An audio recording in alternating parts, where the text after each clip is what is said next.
ایک دن ایک تاجر بھلوال دانا کے پاس آیا اور پوچھا کہ حضور میں کیا خریدوں؟ جناب بھلوال نے فرمایا کالا کپڑا لے لو۔ تاجر شکریہ ادا کرتے الٹے قدموں سے چلتا ہوا واپس چلا گیا۔ جا کر اس نے علاقے میں دستیاب تمام تر سیاہ کپڑا خریدا۔ کچھ دنوں بعد شہر کے بہت بڑے آدمی کا انتقال ہو گیا۔ رواج کے مطابق ماتمی لباس کے لیے سارا شہر سیاہ کپڑے کی تلاش میں نکلا کھڑا ہوا۔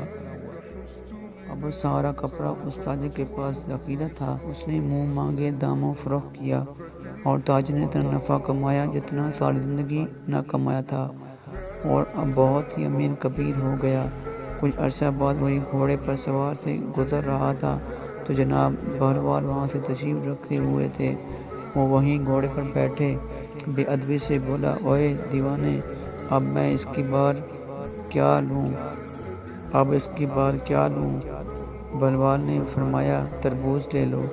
وہ تاجر بھاگا گیا اور ساری دولت سے پورے ملک سے تربوز خریدے۔ ایک ہفتے بعد سب خراب ہو گئے۔ وہ کوڑی کو محتاج ہو گیا۔ کسی خستہ حالی میں گھومتے پھرتے اس کی ملاقات جناب بھلوال دانا سے ہوئی تو اس نے کہا آپ نے میرے ساتھ کیا ماجرا کیا؟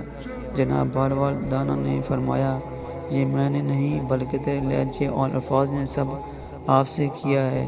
جب پہلی بار تو نے ادب سے پوچھا تھا تو مالا مال ہو گیا تھا، اور جب تو نے گستاخی کی تو کنگال ہو گئے۔